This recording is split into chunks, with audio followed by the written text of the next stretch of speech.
1981 સાલનો દાડો હતો. આ એ ઉત્તરાયણ હતી અને આ એ ઉત્તરાયણ નો આગલો દાડો હતો. બીજો દાડો ઉત્તરાયણ ની થઈ, ત્રીજો દાડો વાસી ઉત્તરાયણ થઈ. 12 વાગે કમસી જાયમોલ ના ખાટલે જઈને એવું કીધું કાલ ઉત્તરાયણ નો આગલો દાડો થાય છે. પેલા સવારમાં ઉઠી આ ધરતી માતા ને પગે લાગીને એવું કીધું માતા મળું તો તું મળજે. કે તો આ ગામે જોયેલું છે કે 3 દાડા મેં આ પરદાન ભૂખી રાખી હતી એવું હાલવા દીધો, એ મેં નહીં હાલવા દીધો.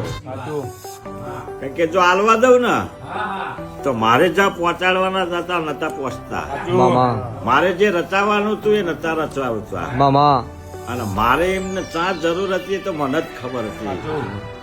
એ વેરા બદલાઈ જઈ ભગત. ત્યારે એવું કીધું કદાચ કઈક બનાવવું હોય તો મારા ચેહરના નામનું તપ કરો. એટલે 81 ની સાલ ગણો, રાજા 2026 ની સાલ ગણો.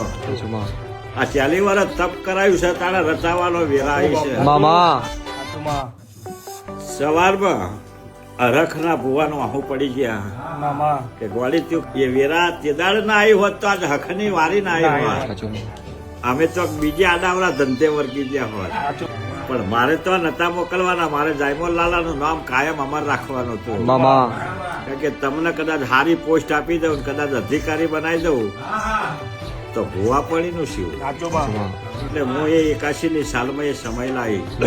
એટલે આ કાયમ યાદ કરીને કહો કોઈ દાડો નેવે થી નારાયણ ને હટવા દઉં મારું ઘોઘા ચહેર નો વેણ છે. વાસી ઉત્તરાયણ નો દાડો જતો રે, એનો બીજો દાડો આવે એટલે 4 તારીખ આવે.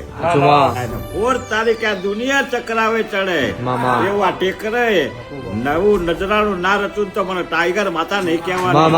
તમારી આ તપસ્યા કરાયેલી હાચી, હું આ ગોળિયા 40 વર્ષે તપ કરેલું હતું. મારું રવિના ખોરીએ જોડવું હતું, મારું કમસી જાયમોલ ના ખોરીએ જોડવું હતું. અમારી આ ઇતિહાસો કદાચ આ નેવે ના રચું તો મારું ઘોઘા ચહેરાનો વેણ છે. 17 તારીખે આવા નવું નજરાણું રચી ઇતિહાસ રચીને મારી વસંત પંચમી હોનાની ના બનાવું મને માતા નહીં કહેવાનું.